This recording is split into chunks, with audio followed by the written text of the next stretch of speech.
جائے کہ ہم بڑے حاجی ہیں، بڑے نمازی ہیں، بڑے شب ذمہ دار ہیں. نہیں، آقا فرماتے ہیں بخشش فقط خدا کی رحمت کی بنیاد پہ ہوگی، اور جس پہ خدا کی رحمت ہو گئی وہ متقی پرہیزگار ہو یا پردے درجے کا گناہ گار ہو. جس پہ خدا کی رحمت ہو گئی اور جس سے مولا خوش ہو گیا اس کی بخشش ہو گئی. تو یہاں پہ حضور نے ایک واضح اصول دے دیا کہ بخشش اور مغفرت کی بنیاد کس پہ ہے؟ اللہ کی. اور یاد رکھیں کبھی بھی خدا کی بارگاہ میں اجر کا سوال نہ کریں کہ مولا مجھے ثواب دے دے، مجھے اجر دے دے. بولیے ہم کون ہوتے ہیں ثواب مانگنے والے؟ بولیے ہمارا حق بنتا ہے کوئی؟ ہم تو جس قوت کے ذریعے، جس توانائی کے ذریعے خدا کی عبادت کر رہے ہیں وہ بھی تو خدا کی دی ہوئی ہے. تو ثواب کا ہے کہ مانگ رہے ہیں؟ وہ ثواب دیتا ہے، کسی پہ ظلم نہیں کرتا ہے، مگر نظر ثواب پہ نہ ہو خدا کی. ابھی شب قدر گزری تو قرآن نے کیا کہا کہ شب قدر 1000 مہینوں سے. اس کا معنی کیا ہے کہ شب قدر میں کیا ہوا ایک سجدہ 1000 مہینوں کے سجدوں سے، اس کا ثواب 1000 مہینوں کے سجدوں کے ثواب سے. یہی ہے نا. حضرت عائشہ نے حضور کی بارگاہ میں سوال کیا، آقا میں اس رات میں دعا کرنا چاہوں تو کیا دعا کروں شب قدر میں؟ وہ دعا آپ جانتے ہیں حضور نے کیا دعا تلقین فرمائی کہ عائشہ خدا کی بارگاہ میں سوال کرنا ہے تو یہ کرو، اللہم انک عفو تحب العفو فاعف عنا یا غفور یا غفور. یہ نہیں کہنا کہ مولا مجھے ثواب دے دے، مجھے اجر دے دے. نہیں، اللہم انک عفو، مولا تو بخشنے والا ہے. تو کیا ہے؟ بولیے بخشنے والا ہے. تحب العفو، اور تجھے محبت بھی بخشنے سے ہے. تجھے محبت بھی، تحب العفو، تجھے محبت بھی. اور بخشش جو ہوتی ہے وہ اجر کسی کا معاوضہ نہیں ہوتا ہے. کیوں بھائی؟ بخشیش کہتے ہیں نا، بخشیش لوگ لیتے ہیں تو یہ اجر تو نہیں ہوتا، معاوضہ تو نہیں ہوتا. تحب العفو، مولا تو معاف کرنے والا ہے اور معاف کرنے سے تجھے محبت ہے. فاعف عنا، اس شب قدر میں مجھے بخش دے. ثواب کا مطالبہ نہیں، کس کا مطالبہ ہے؟ تو پھر اس رات میں جو بخشش ملے گی وہ 1000 مہینوں کی بخششوں سے کہیں زیادہ ہوگی نا. تو کبھی بھی خدا کی بارگاہ میں سوال اجر کا نہ ہو. کس کا سوال ہو؟ بولیے بخشش کا، رحمت کا. تو حضور نے فرمایا کہ بخشش کی بنیاد کس پہ ہے؟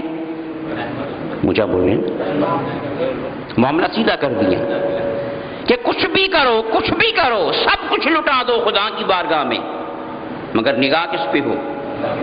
اللہ کی رحمت پہ. اب اگلی بات حضور نے بات یہاں پہ لا کے ختم کر دی کہ بخشش کی بنیاد رحمت ہے، جنت کی بنیاد اور فوز و فلاح کی بنیاد. اب وہ رحمت کہاں ہے؟ اب وہ رحمت، اس رحمت کا خزانہ کہاں ہے؟ اس رحمت کا منبع کہاں ہے؟ اس رحمت کا سرچشمہ کہاں ہے؟ اس رحمت کے اشارے کہاں پہ ہوتے ہیں؟ اور رحمت کے فیصلے کہاں پہ ہوتے ہیں؟ مقدر میں، نصیب میں رحمت کہاں سے آتی ہے؟ اور سارے جہانوں میں رحمت لٹائی کہاں سے جاتی ہے؟ یہ سوال پیدا ہوا کہ بخشش کی بنیاد رحمت ہے تو رحمت کہاں سے ملے گی؟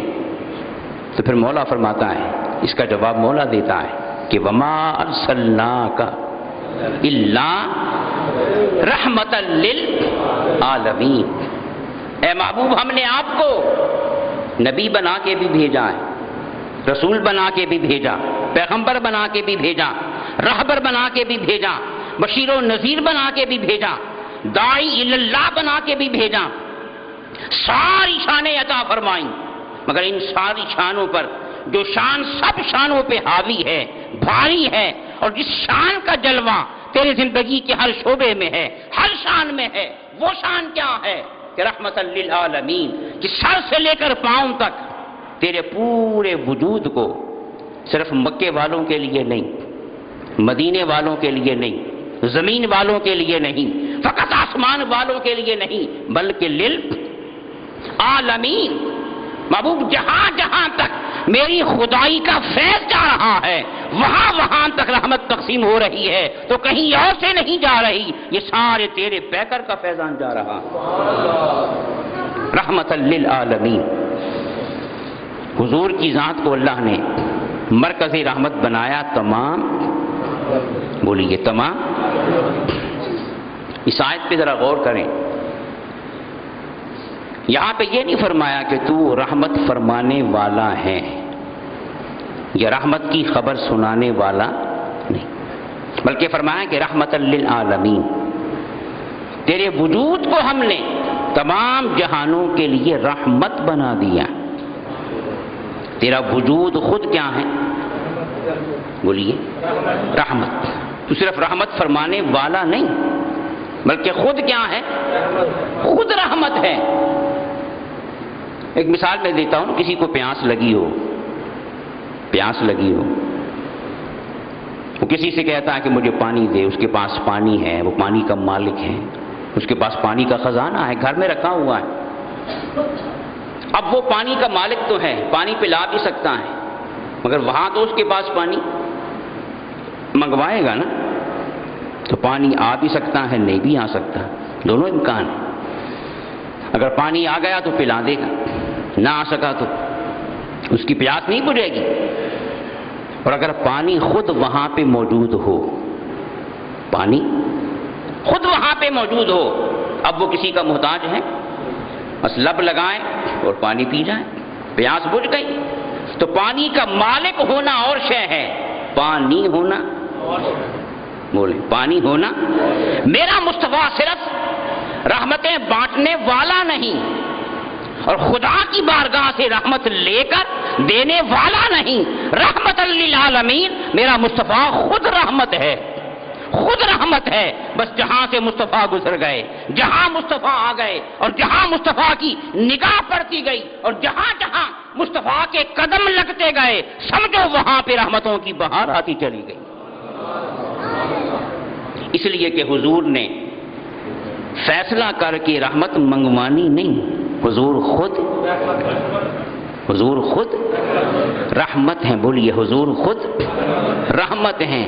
اے سی لگا ہوا ہے نا، اے سی تو آپ بٹن چلائیں گے، پھر بجلی ہوگی تو اے سی، نہیں ہوگی تو اے سی نہیں چلے گا، تو آپ چلنے کے محتاج ہیں نا۔ بے شک آپ اے سی کے مالک ہیں، کمرے میں 10 اے سی لگے ہوئے ہیں، مگر آپ خود تو اے سی نہیں نا، اس کے محتاج، اس کے، مگر میرا مصطفیٰ کہیں سے رحمت منگوانے کا محتاج، بولیے رحمت منگوانے کا محتاج، رحمت للعالمین، میرا مصطفیٰ خود رحمت ہے، خود رحمت ہے۔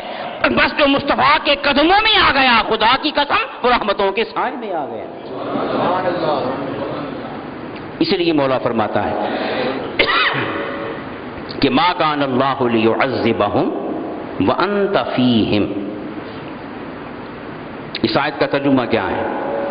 مولا فرماتا ہے کہ محبوب تو ان میں موجود ہے، تو ان میں، بولیے تو ان میں، تو تیرے ہوتے ہوئے، تیرے، بے شک تو شرک سے بھرے ہوئے مکے میں موجود ہو یا ایمان سے بھرے ہوئے مدینے میں موجود ہو، کہیں بھی موجود ہو، وَأَنْتَ فِيهِمْ، تو ان میں موجود ہے، تو تیرے ہوتے ہوئے عذاب دینا مجھے جچتا ہی نہیں۔ اس آیت کا معنی ہے، معنی یہ نہیں کہ میں عذاب دوں گا، نہیں، مجھے عذاب دینا جچتا ہی نہیں، مجھے عذاب دینا، مجھے عذاب دینا میری شان کے لائق ہی نہیں۔ تو ان میں موجود ہو، حالانکہ میں قہار بھی ہوں، جبار بھی ہوں، سریع الحساب بھی ہوں، شدید العقاب بھی ہوں، مالک یوم الدین بھی ہوں، مالک جنت بھی ہوں اور مالک جہنم بھی ہوں، یہ ساری میری شانیں ہیں، مگر جب تو ان میں موجود ہے، جب تو ان میں موجود ہے تو پھر تیرے ہوتے ہوئے عذاب دینا مجھے جچتا نہیں۔ جچتا نہیں، زیب نہیں دیتا اور میری شان کے لائق نہیں بنتا، بھی جچتا کیوں نہیں؟ وہ قہار ہے، رب ہے، خدا ہے، کوئی اس کے مقابلے میں ہے؟ بولیے، کوئی اس کے مقابلے میں آ سکتا؟ تو پھر مولا کیوں فرماتا ہے کہ تیرے ہوتے ہوئے عذاب دینا مجھے جچتا نہیں؟ اگر نوح کے ہوتے ہوئے عذاب آ سکتا ہے،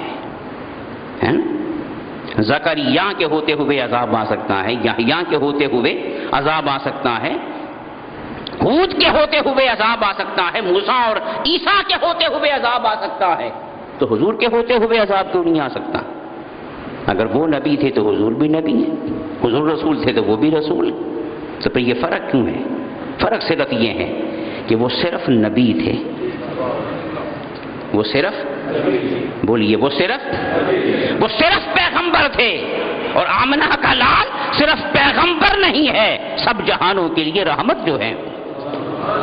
اب مولا فرماتا ہے محبوب تو رحمت بن کے ان میں بیٹھا ہو اور میں اوپر سے عذاب بھی دے دوں، تو پھر بات کیا ہوئی؟ تو رحمت بن کے یہاں پہ بیٹھا ہو، تجھے رحمت بھی تو میں نے بنایا، تجھے رحمت بھی تو میں نے بنایا، تو پے کرے رحمت بن کر ان میں بیٹھا ہو، اوپر سے میرا عذاب بھی آ جائے، تو پھر بات تو نہیں بنتی نا۔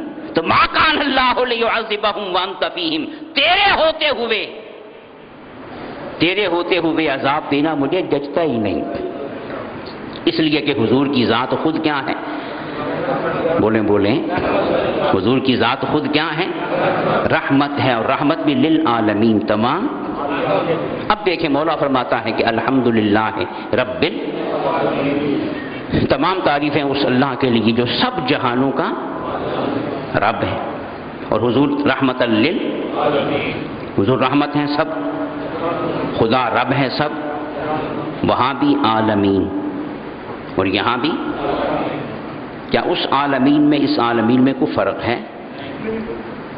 بولیے، کوئی مفسر کسی کا حوالہ دے دیں۔ کسی نے یہ کہا ہو کہ اس عالمین میں 1000 ہیں اور اس عالمین میں 999 ہیں، تاکہ خدا اور بندے میں فرق آ جائے، اس عالمین میں اس عالمین میں۔ کسی نے فرق کیا؟ بولیں، جتنے عالم وہاں ہیں اتنے عالم، جو عالمین کا دائرہ وہاں پہ ہے وہی عالمین کا دائرہ، تو پھر شرک نہیں ہو گیا؟ بولیے، جس طرح آج کل شرک ہوتا پھر رہا ہے، شرک تو ہو گئے کہ خدا بھی جس عالمین کا رب ہے اسی عالمین کے لیے حضور، وہاں بھی اتنے ہی عالم یہاں بھی اتنے ہی عالم، تو پھر تو معاذ اللہ برابری ہو گئی۔ کیوں بھائی؟ شرک ہونا چاہیے مگر نہیں، شرک بولیے شرک، کیونکہ وما ارسلناک، اے محبوب آپ کو تمام جہانوں کے لیے رحمت بنا کر ہم نے بھیجا ہے۔